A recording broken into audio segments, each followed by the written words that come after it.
एक तरफ करीब 4 दशक पुरानी शादी, दूसरी तरफ पत्नी के लगातार आरोप और अब खुद गोविंदा के मुंह से निकले कुछ ऐसे शब्द। मेरी मम्मी ने मुझसे कहा कि गोविंद, 2-4 लोगों को दुनिया मान लोगे तो धोखा देंगे तो कहाँ जाओगे, जिन्होंने उनकी निजी जिंदगी को लेकर चल रही पूरी कहानी को एक बार फिर पलट दिया है।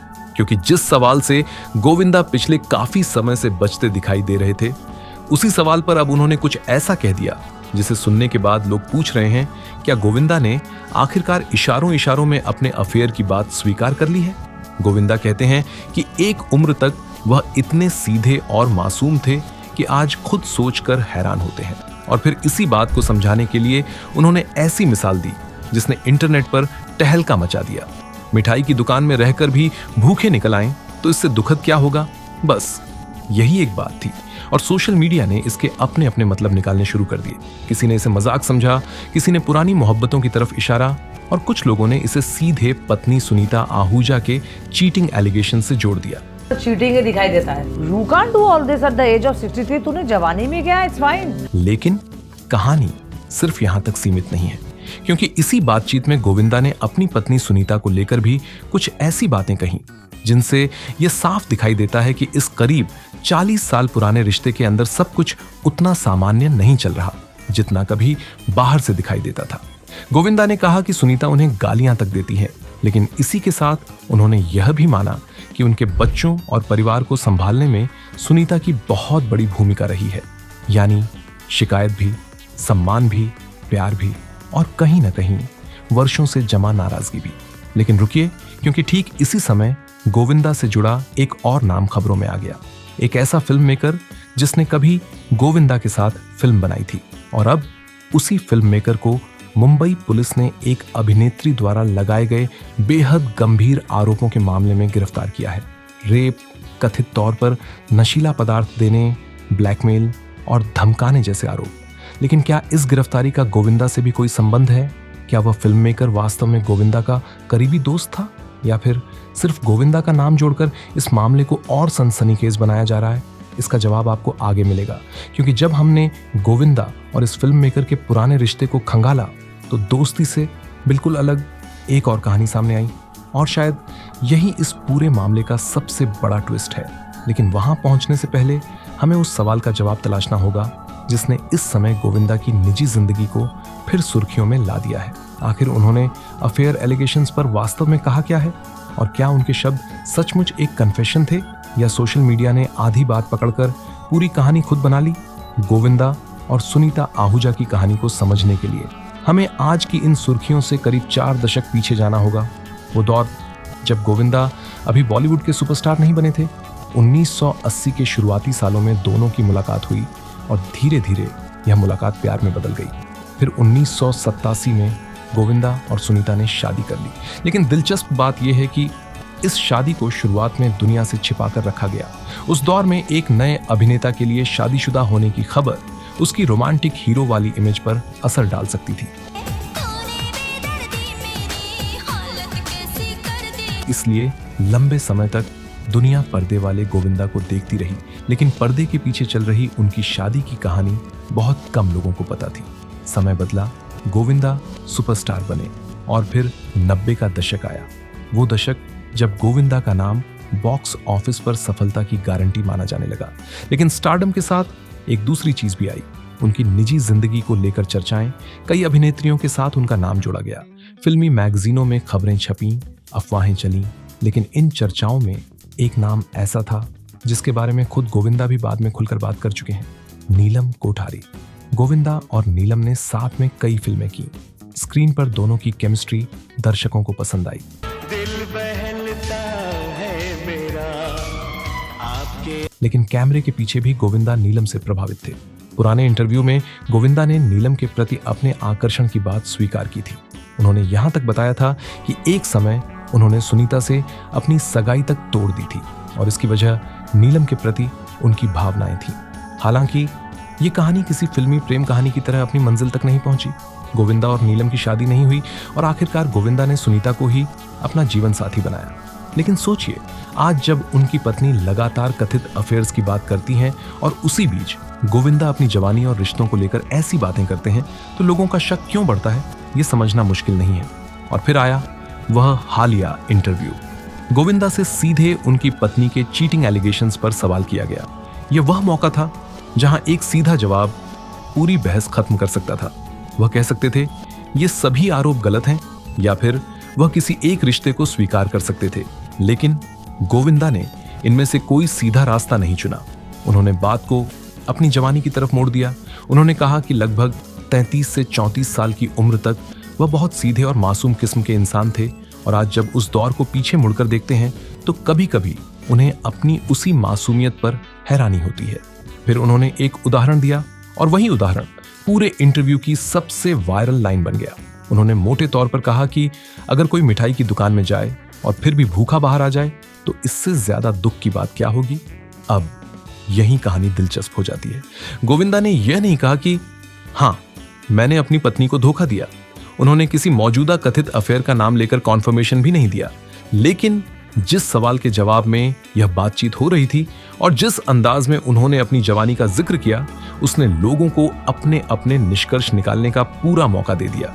सोशल मीडिया पर उनकी इसी बात को कभी कभी हम मुंह नहीं खोलते हैं तो या हम कमजोर नजर आते हैं या ऐसा लगता है कि हाँ ये दुष्ट होंगे। किसी ने कन्फेशन कहा, किसी ने डबल मीनिंग जवाब, तो किसी ने इसे सिर्फ गोविंदा का मजाकिया अंदाज बताया।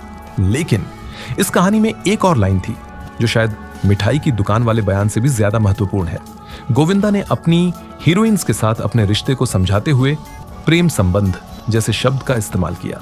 लेकिन यहाँ कॉन्टेक्स्ट बहुत जरूरी है। वह फिल्मों में हीरोइन के साथ बनने वाली इमोशनल और रोमांटिक केमिस्ट्री की बात कर रहे थे, यानी सिर्फ इस एक शब्द को उठाकर यह कहना कि उन्होंने हर को स्टार के साथ अफेयर स्वीकार कर लिया गलत होगा। लेकिन सवाल फिर भी खत्म नहीं हुआ, क्योंकि सुनीता आहूजा के आरोप सिर्फ आज के नहीं है।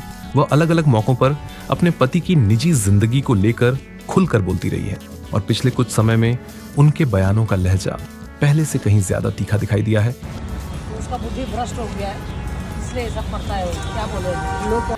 यहां तक कि गोविंदा ने भी अब इस बात का जवाब दिया है। उन्होंने कहा सुनीता उन्हें प्यार से गालियां देती हैं और वह भी उन्हें उसी प्यार से स्वीकार करते हैं। पहली नजर में यह लाइन मजाक जैसी लग सकती है, लेकिन इसके बाद उन्होंने जो कहा वह इस रिश्ते के अंदर चल रही खींचतान की तरफ ज्यादा बड़ा इशारा करता है। उन्होंने सवाल उठाया कि अपने ही लोगों को सार्वजनिक रूप से बुरा कहकर या उनकी आलोचना करके आखिर किसी को क्या हासिल होता है। यानी बिना सीधे लड़ाई घोषित किए गोविंदा ने अपना पक्ष रख दिया, लेकिन फिर उन्होंने कहानी को एकदम दूसरी तरफ मोड़ दिया। उसी सुनीता की तारीफ करते हुए उन्होंने माना कि उनके परिवार और बच्चों को संभालने में सुनीता का बहुत बड़ा योगदान रहा है, और शायद यही गोविंदा और सुनीता के रिश्ते को इतना दिलचस्प बनाता है।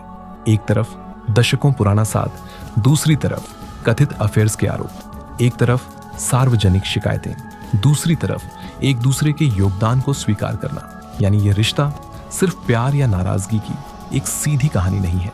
इसके अंदर करीब 4 दशक का इतिहास छिपा हुआ है। लेकिन इसी कहानी में अचानक एक नया नाम सामने आया, कोमल रानी स्वर्णकार। हाल ही में गोविंदा को उनके साथ एयरपोर्ट पर देखा गया, और बस फिर क्या था, सोशल मीडिया पर एक बार फिर उनकी निजी जिंदगी को लेकर अटकलें शुरू हो गई। लेकिन यहां भी तथ्य और अटकल के बीच फर्क रखना जरूरी है। कोमल रानी स्वर्णकार को गोविंदा की आने वाली फिल्म रूपा से जुड़ी अभिनेत्री बताया गया है। सिर्फ दोनों का साथ दिखाई देना किसी अफेयर का सबूत नहीं है, लेकिन इस तस्वीर पर सुनीता की प्रतिक्रिया ने मामले को शांत करने के बजाय और ज्यादा चर्चा में ला दिया। उन्होंने ऐसी प्रतिक्रिया दी जिसका मोटा मतलब था विनाश के समय बुद्धि विपरीत हो जाती है, और साथ ही उन्होंने लोगों से यह तक कह दिया कि अब उनसे गोविंदा के बारे में सवाल न किए जाएं। यानी जो मामला सिर्फ एक इंटरव्यू तक सीमित था, वह अब पुराने रिश्तों, नए रूमर्स, पति पत्नी की बयानबाजी और करीब 40 साल पुरानी शादी के भविष्य तक पहुंच चुका था। लेकिन इसी दौरान एक ऐसी खबर आई जिसका इस पति पत्नी विवाद से कोई सीधा संबंध नहीं था। फिर भी उसमें गोविंदा का नाम जुड़ते देर नहीं लगी। एक 73 साल का फिल्म मेकर पुलिस की गिरफ्त में, एक अभिनेत्री के बेहद गंभीर आरोप, कथित सेक्सुअल असॉल्ट, ड्रगिंग, ब्लैकमेल और धमकियों तक की कहानी। और सबसे चौंकाने वाली बात, इस फिल्म मेकर का गोविंदा के साथ पुराना कनेक्शन था। लेकिन क्या वह वास्तव में गोविंदा का करीबी दोस्त था? क्या दोनों आज भी संपर्क में थे? और आखिर गोविंदा का नाम इस गिरफ्तारी के साथ क्यों जोड़ा जाने लगा। जब हमने इस पुराने कनेक्शन को खंगाला तो जो कहानी सामने आई वह दोस्ती की कम और दुश्मनी की ज्यादा निकली, और यहीं से इस डॉक्यूमेंट्री का दूसरा बड़ा अध्याय शुरू होता है। अब तक कहानी गोविंदा की निजी जिंदगी के इर्द गिर्द घूम रही थी। अफेयर के आरोप, सुनीता के बयान, गोविंदा का जवाब और उनकी एक ऐसी मिसाल जिसके अलग अलग मतलब निकाले जा रहे थे। लेकिन तभी बॉलीवुड से एक और खबर सामने आई, और इस खबर में एक ऐसा नाम था जिसका गोविंदा के करियर से पुराना कनेक्शन रहा है। शकील नूरानी, वही फिल्म मेकर जो साल 2000 में आई गोविंदा और ट्विंकल खन्ना की फिल्म जोरू का गुलाम से जुड़े रहे। लेकिन अगस्त 2026 में उनका नाम किसी फिल्म की वजह से नहीं, बल्कि बेहद गंभीर आपराधिक आरोपों की वजह से सुर्खियों में आया। एक 33 वर्षीय अभिनेत्री ने नूरानी पर आरोप लगाया कि फिल्म में काम देने और स्क्रिप्ट पर चर्चा के बहाने उन्होंने कथित तौर पर उसका यौन शोषण किया। मामला सिर्फ यहीं तक सीमित नहीं था।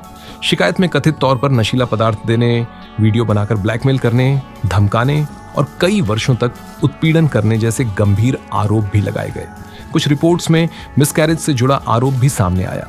लेकिन यहां एक बात बिल्कुल स्पष्ट रहनी चाहिए, ये सभी आरोप शिकायतकर्ता की तरफ से लगाए गए हैं। मामले में अदालत का अंतिम फैसला अभी नहीं आया है और नूरानी के वकील ने आरोपों से इनकार किया है। लेकिन कहानी में अगला मोड़ और भी चौंकाने वाला था। पुलिस के मुताबिक मामला दर्ज होने के बाद नूरानी करीब 40 दिनों तक गिरफ्तारी से बचते रहे और आखिरकार पुलिस ने उन्हें महाराष्ट्र के सतारा इलाके में एक फार्म हाउस से गिरफ्तार किया। इसके बाद उन्हें अदालत में पेश किया गया और पुलिस कस्टडी में भेज दिया गया।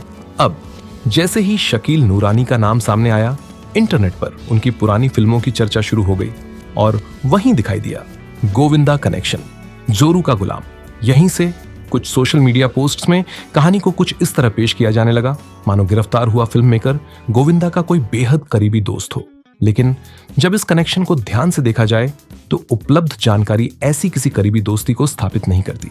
गोविंदा और शकील नूरानी के बीच जो साफ और सार्वजनिक कनेक्शन दिखाई देता है वह है फिल्मी कनेक्शन, एक अभिनेता और उससे जुड़े फिल्म मेकर का, बस। और सबसे महत्वपूर्ण बात, जिस मामले में नूरानी गिरफ्तार हुए हैं उसमें गोविंदा की किसी भूमिका का कोई विश्वसनीय प्रमाण सामने नहीं आया है। न शिकायतकर्ता की तरफ से ऐसा कोई स्थापित आरोप, न उपलब्ध पुलिस रिपोर्टिंग में ऐसा कोई दावा और न ही जांच से ऐसी कोई विश्वसनीय जानकारी सामने आई है। इसलिए, सिर्फ इसलिए कि किसी आरोपी ने 20 साल पहले गोविंदा के साथ फिल्म में काम किया था, उसके अपराध के आरोपों को गोविंदा से जोड़ देना अपने आप में एक बहुत बड़ा छलांग वाला निष्कर्ष होगा। लेकिन इस कहानी में एक दिलचस्प पहलू जरूर है। शकील नूरानी का बॉलीवुड विवादों से रिश्ता नया नहीं है। वर्षों पहले उनका अभिनेता संजय दत्त के साथ भी एक लंबा कानूनी विवाद चला था। नूरानी का आरोप था कि संजय दत्त ने उनकी एक फिल्म के लिए एडवांस लेने के बाद शूटिंग पूरी नहीं की, जिससे उन्हें आर्थिक नुकसान हुआ। मामला अदालत तक पहुंचा और एक दौर में संजय दत्त के खिलाफ वारंट तक जारी होने की खबरें आईं। यानी नूरानी का नाम पहले भी बॉलीवुड की बड़ी कानूनी लड़ाई के बीच आ चुका था। लेकिन इस बार मामला पैसों या फिल्म की तारीखों का नहीं था। इस बार आरोप कहीं ज्यादा गंभीर थे और शायद यहीं इस पूरे वीडियो में एक दिलचस्प समानता दिखाई देती है। एक तरफ गोविंदा, जिनकी निजी जिंदगी के कुछ शब्दों को पकड़कर लोग अलग अलग मतलब निकाल रहे हैं, और दूसरी तरफ नूरानी, जहां एक वास्तविक गिरफ्तारी के साथ गोविंदा का पुराना फिल्मी कनेक्शन जोड़कर नई कहानी तैयार की जा सकती है। दोनों मामलों में एक चीज बेहद जरूरी है, कॉन्टेक्स्ट। क्योंकि गोविंदा की मिठाई की दुकान वाली बात सुनकर सीधे यह कह देना कि उन्होंने हर अफेयर स्वीकार कर लिया पूरी तस्वीर नहीं है। और शकील नूरानी ने गोविंदा की फिल्म बनाई थी, इसलिए उनके खिलाफ लगे आरोपों में गोविंदा पर शक करना उससे भी बड़ा गलत निष्कर्ष होगा। लेकिन अब हमारे सामने सबसे बड़ा सवाल बचता है, अगर गोविंदा ने सीधे अफेयर स्वीकार नहीं किया तो सुनीता इतने लंबे समय से आखिर किस आधार पर आरोप लगा रही हैं? और उससे भी दिलचस्प, क्या गोविंदा के पुराने इंटरव्यू में कोई ऐसी बात मौजूद है जो आज के उनके जवाब को बिल्कुल अलग रोशनी में दिखाती है? क्योंकि जब गोविंदा की जिंदगी के कुछ पुराने पन्ने पलटे जाते हैं तो एक नाम बार बार सामने आता है, और उस नाम के बारे में गोविंदा खुद ऐसी बातें कह चुके हैं जिन्हें सिर्फ अफवाह कहकर नजरअंदाज करना आसान नहीं है। वह नाम है नीलम कोठारी। और यहीं से हम वापस लौटते हैं उस सवाल पर जिससे इस पूरी कहानी की शुरुआत हुई थी। क्या गोविंदा का हालिया जवाब वास्तव में एक कन्फेशन है या असली कन्फेशन उन्होंने वर्षों पहले ही कर दिया था? तो क्या गोविंदा ने अब पहली बार अपने अफेयर की तरफ इशारा किया है? शायद कहानी इतनी सीधी नहीं है, क्योंकि अगर हम गोविंदा के पुराने इंटरव्यू के पन्ने पलटें तो एक नाम बार बार सामने आता है, नीलम कोठारी। 80 के दशक में गोविंदा और नीलम की जोड़ी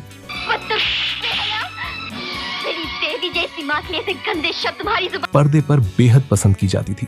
दोनों ने एक के बाद एक कई फिल्मों में साथ काम किया और धीरे धीरे पर्दे की इस केमिस्ट्री को लेकर फिल्मी गलियारों में दूसरी तरह की चर्चाएं भी शुरू हो गईं। लेकिन यहाँ सबसे दिलचस्प बात यह है आपके आ जाने से आपके कि नीलम को लेकर सिर्फ फिल्मी मैगजीनों ने कहानियां नहीं लिखी। खुद गोविंदा ने सालों पहले दिए एक इंटरव्यू में नीलम के प्रति अपने आकर्षण के बारे में काफी खुलकर बात की थी। उन्होंने नीलम की तारीफ की, अपने आकर्षण का जिक्र किया और यहां तक बताया कि एक समय सुनीता के साथ उनकी सगाई तक टूट गई थी। उनके पुराने बयान के मुताबिक वह नीलम से शादी करने के बारे में भी सोच रहे थे। अब यहीं पर कहानी में एक बहुत जरूरी मोड़ आता है, क्योंकि गोविंदा की तरफ से कही गई इन बातों के बावजूद नीलम कोठारी ने हाल में साफ कहा है कि उन दोनों के अफेयर की जो कहानियां सालों से चलती रही हैं वे सच नहीं थी। यानी एक तरफ गोविंदा का अपने अट्रैक्शन को लेकर पुराना बयान और दूसरी तरफ नीलम का साफ इनकार। इसलिए दोनों के बीच किसी कंफर्म्ड अफेयर को तथ्य की तरह पेश करना सही नहीं होगा। लेकिन गोविंदा की जिंदगी के इस पुराने अध्याय को उनके आज के बयान के साथ रखकर देखिए। एक तरफ वह खुद स्वीकार कर चुके हैं कि कभी नीलम की तरफ बेहद आकर्षित थे। दूसरी तरफ आज जब पत्नी उनके कथित अफेयर्स की बात करती हैं तो गोविंदा कहते हैं कि वह 33 से 34 साल की उम्र तक बहुत शरीफ और मासूम थे। और फिर आती है वही मिठाई की दुकान वाली मिसाल। यहीं से आज के इंटरव्यू का मतलब बिल्कुल अलग दिखाई देने लगता है। क्या गोविंदा सिर्फ अपनी जवानी पर मजाक कर रहे थे? क्या उनका मतलब ये था कि सुपरस्टार होने के बावजूद उन्होंने अपनी जिंदगी में बहुत सारी सीमाएं बनाए रखी? या फिर वह इशारों में ये कह रहे थे कि उनकी जिंदगी उतनी सीधी भी नहीं रही जितनी बाहर से दिखाई देती थी? इसका पक्का जवाब सिर्फ गोविंदा ही दे सकते हैं। लेकिन उन्होंने एक और दिलचस्प बात कही। उन्होंने अपने फिल्मी रिश्तों की बात करते हुए कहा कि अभिनेत्री के साथ काम करते समय एक तरह का प्रेम और भावनात्मक जुड़ाव पैदा होता है। उनके मुताबिक वह बेईमानी नहीं बल्कि उस काम का हिस्सा था। और यही इस पूरे इंटरव्यू की शायद सबसे पेचीदा बात है, क्योंकि गोविंदा अफेयर स्वीकार कर रहे हैं, ऐसा सीधे कहना मुश्किल है। लेकिन वह ऐसा जवाब भी नहीं दे रहे जो इन तमाम चर्चाओं को हमेशा के लिए खत्म कर दे, बल्कि हर जवाब के बाद एक नया सवाल पैदा हो रहा है। और उधर सुनीता आहूजा का रुख भी नरम पड़ता दिखाई नहीं दे रहा। हालिया तस्वीरों में जब गोविंदा अपनी नई को स्टार कोमल रानी स्वर्णकार के साथ दिखाई दिए तो इंटरनेट ने तुरंत उन्हें पुराने अफेयर रूमर्स से जोड़ना शुरू कर दिया। लेकिन यहां भी सिर्फ किसी महिला के साथ दिखाई देना किसी रिलेशनशिप का प्रमाण नहीं है। फिर भी सुनीता की प्रतिक्रिया ने मामले को और हवा दे दी। उनका इशारा था विनाश काले विपरीत बुद्धि। और इसके बाद उन्होंने गोविंदा के बारे में सवाल किए जाने पर भी नाराजगी जाहिर की। अब जरा पूरी तस्वीर एक साथ रखिए। करीब 4 दशक पुरानी शादी, पत्नी की तरफ से कथित अफेयर्स के आरोप, पति की तरफ से सीधे डिनाइल के बजाय मिठाई की दुकान जैसी मिसाल। पुराने इंटरव्यू में नीलम के लिए अट्रैक्शन की बात, नई अभिनेत्री के साथ तस्वीरें और फिर पत्नी की तीखी प्रतिक्रिया। यानी गोविंदा की जिंदगी में इस वक्त सबसे बड़ा सवाल शायद यह नहीं है कि अफेयर था या नहीं। सबसे बड़ा सवाल यह है कि गोविंदा और सुनीता का रिश्ता आखिर किस मोड़ पर पहुंच चुका है। क्योंकि करीब 40 साल की शादी में मतभेद होना एक बात है, लेकिन जब वही मतभेद बार बार सार्वजनिक इंटरव्यू, सोशल मीडिया और मीडिया हेडलाइंस के जरिए सामने आने लगे तो कहानी सिर्फ पति पत्नी के झगड़े तक सीमित नहीं रहती। और शायद इसीलिए गोविंदा के हालिया इंटरव्यू की सबसे महत्वपूर्ण लाइन अफेयर वाली नहीं बल्कि सुनीता को लेकर कही गई वह बात है जिसमें उन्होंने सवाल उठाया कि अपने ही लोगों को सार्वजनिक रूप से बुरा कहकर आखिर क्या हासिल होगा। यानी ये सिर्फ सफाई नहीं थी, कहीं ना कहीं ये पत्नी के लगातार सार्वजनिक बयानों पर गोविंदा की नाराजगी भी थी। लेकिन दूसरी तरफ उसी बातचीत में वह सुनीता को अपने परिवार की मजबूत कड़ी भी बताते हैं। और यही विरोधाभास इस रिश्ते की असली कहानी बताता है। न पूरी तरह दूरी, न पूरी तरह सब कुछ सामान्य। शिकायत भी है सम्मान भी है और लगभग 4 दशक का ऐसा रिश्ता भी जिसे एक इंटरव्यू से समझ पाना शायद संभव नहीं। लेकिन अब हम इस पूरी कहानी के आखिरी हिस्से पर आते हैं, क्योंकि 3 अलग अलग खबरें एक ही समय पर गोविंदा का नाम सुर्खियों में लेकर आई हैं। पहली उनकी निजी जिंदगी, दूसरी पत्नी के आरोपों पर उनका जवाब और तीसरी उनकी पुरानी फिल्म से जुड़े फिल्म मेकर की गिरफ्तारी। लेकिन इन तीनों को जोड़ते समय एक छोटी सी गलती पूरी कहानी को फेक न्यूज में बदल सकती है, और शायद यही इस पूरे मामले का सबसे बड़ा और सबसे जरूरी निष्कर्ष है। और अब इस पूरी कहानी के तीनों हिस्सों को एक साथ रखकर देखिए। एक तरफ गोविंदा की लगभग 4 दशक पुरानी शादी, दूसरी तरफ पत्नी सुनीता आहूजा की तरफ से लगाए गए कथित अफेयर्स के आरोप, और तीसरी तरफ एक पुराने फिल्मी कनेक्शन के कारण अचानक गोविंदा के नाम से जोड़ी जाने लगी शकील नूरानी की गिरफ्तारी। तीनों खबरें एक ही समय पर सामने आई, लेकिन तीनों की सच्चाई बिल्कुल अलग है। सबसे पहले उस सवाल पर लौटते हैं जिससे हमने इस कहानी की शुरुआत की थी। क्या गोविंदा ने अपना अफेयर कबूल कर लिया? सीधा जवाब है, गोविंदा ने साफ शब्दों में यह नहीं कहा कि हाँ मैंने अपनी पत्नी को धोखा दिया या हाँ मेरा किसी के साथ एक्स्ट्रा मैरिटल अफेयर था।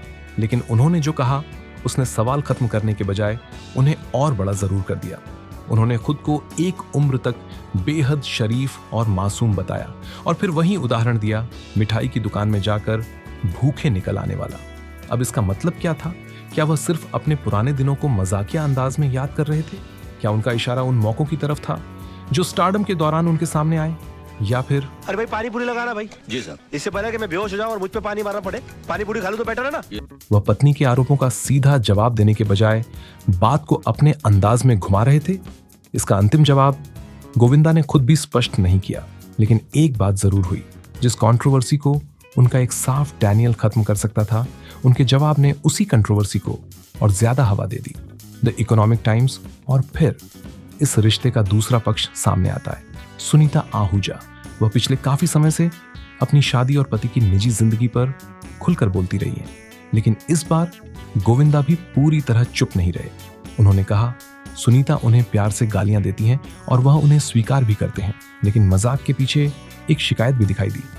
गोविंदा ने सवाल उठाया कि अपने ही लोगों के बारे में सार्वजनिक रूप से बुरा बोलकर आखिर हासिल क्या होता है। और यहीं लगता है कि असली लड़ाई सिर्फ कथित अफेयर्स की नहीं है। असली लड़ाई शायद उन बातों के सार्वजनिक हो जाने की भी है जो कभी 4 दीवारों के अंदर हुआ करती थी, द टाइम्स ऑफ इंडिया। और इसी बीच गोविंदा का अपनी नई को स्टार कोमल रानी स्वर्णकार के साथ दिखाई देना, फिर सुनीता की तीखी प्रतिक्रिया और अफेयर रूमर्स का दोबारा उठना पूरे विवाद को एक नई जिंदगी दे गया। लेकिन यहाँ भी एक तस्वीर एक साथ एयरपोर्ट पर दिखाई देना या सोशल मीडिया स्पेकुलेशन किसी अफेयर का प्रमाण नहीं है। इसलिए कहानी जितनी सनसनीखेज दिखाई देती है, उससे कहीं ज्यादा जरूरी है उसके अंदर फैक्ट और स्पेकुलेशन की सीमा पहचानना। India today. और अब तीसरी कहानी, शकील नूरानी। 73 साल के फिल्म मेकर जिन्हें एक 33 वर्षीय अभिनेत्री द्वारा लगाए गए बेहद गंभीर आरोपों के बाद गिरफ्तार किया गया। महिला की शिकायत में रेप, कथित तौर पर नशीला पदार्थ देने, ब्लैकमेल, धमकी और मिसकैरेज से जुड़े गंभीर आरोप शामिल हैं। पुलिस ने उन्हें गिरफ्तार किया और मामला अब कानूनी प्रक्रिया में है। लेकिन याद रखिए, ये आरोप है, अदालत का अंतिम फैसला नहीं। नूरानी के वकील इन आरोपों से इनकार कर चुके हैं, दी टाइम्स ऑफ इंडिया। और अब आता है वह सवाल जो शायद इस पूरी कहानी का सबसे जरूरी हिस्सा है। इसमें गोविंदा कहां है? जवाब है, उपलब्ध जानकारी के मुताबिक इस क्रिमिनल केस में गोविंदा की किसी भूमिका का कोई विश्वसनीय प्रमाण सामने नहीं आया है।